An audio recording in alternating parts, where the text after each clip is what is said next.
Assalamualaikum warahmatullahi wabarakatuh. Perkenalkan, nama saya Muhammad Ulinuha. Saya di sini sebagai moderator. Sebelum itu saya memperkenalkan kelompok saya terlebih dahulu. Yang pertama ada Mas Aslamun Aska. Yang kedua ada Mbak Tafrihatul Wahidah.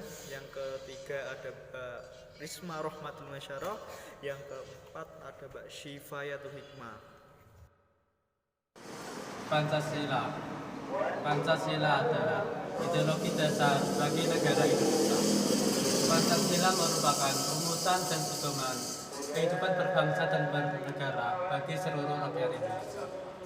Nama Pancasila ini terdiri dari dua kata Sanskerta, yaitu panca berarti 5 dan sila berarti prinsip atau asas. Hak asasi manusia.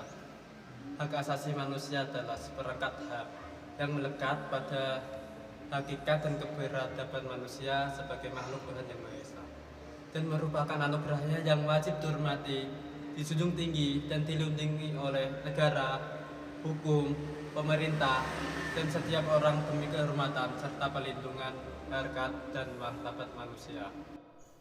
Hubungan antara Pancasila dan hak asasi manusia. Sila yang pertama, ketuhanan yang Maha Esa, menjamin hak kemerdekaan untuk memeluk agama, melaksanakan ibadah, dan menghormati perbedaan agama. Sila yang kedua, kemanusiaan yang adil dan beradab, menempatkan setiap warga negara pada kedudukan yang sama di dalam hukum yang berlaku serta mendapatkan perlindungan hukum.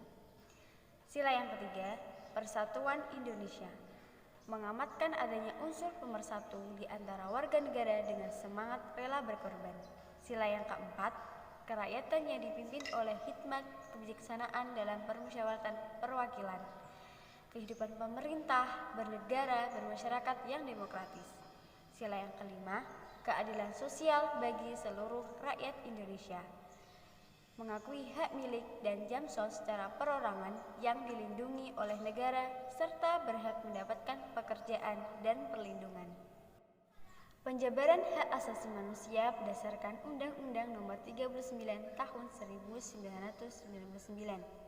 Hak asasi dan kewajiban dasar meliputi hak untuk hidup, hak keluarga dan melanjutkan keturunan, hak mengembangkan diri, hak memperoleh keadilan, dan hak atas kebebasan pribadi.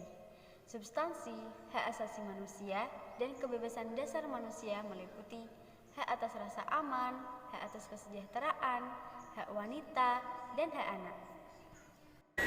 3 contoh kasus pelanggaran HAM. Yang pertama, kasus prank sampah yang dilakukan oleh Ferdian Palaka yang kemarin telah viral. Yang kedua, kasus kekerasan terhadap perempuan. Yang ketiga, kasus etnis Rohingya di Myanmar.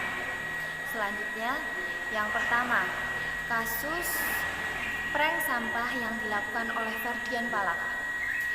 Kasus tersebut termasuk kasus pelanggaran HAM yang dimana pihak berwenang harus bisa menjamin proses hukum tersebut. Karena apa? Mereka telah meresahkan keamanan masyarakat sekitar.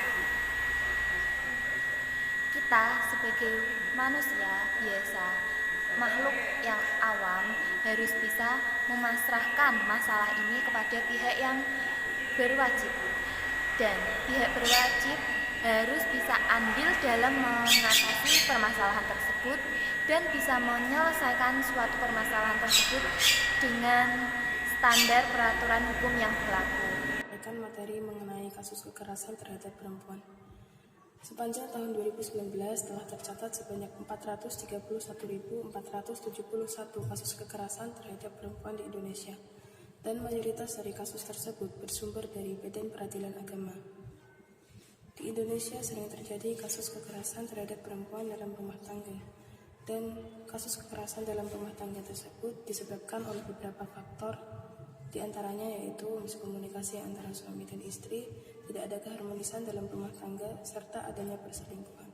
Kasus kekerasan terhadap perempuan menunjukkan bahwa masalah psikologis di tengah masyarakat perlu untuk diperhatikan dengan cara memberikan layanan konseling dan edukasi kesehatan terhadap masyarakat untuk mencegah terjadinya kekerasan dalam masyarakat. Selanjutnya yaitu mengenai kasus Muslim Rohingya di Myanmar. Pemerintah Myanmar mengusir mereka dan membantai mereka yang tidak mau pindah. Berdasarkan pada pasal 33 Piagam PBB, para pihak yang bersengketa dapat menyelesaikan permasalahannya dengan cara mediasi. Pemerintah Myanmar hendaknya segera menghentikan kekerasan yang terjadi karena telah melanggar prinsip kedamaian dan keamanan dunia. Sudah cukup pertemuan kali ini. Kalau ada tutur kata atau kesalahan yang tidak senang di hati, saya memohon maaf untuk mewakili perwakilan sebagai moderator.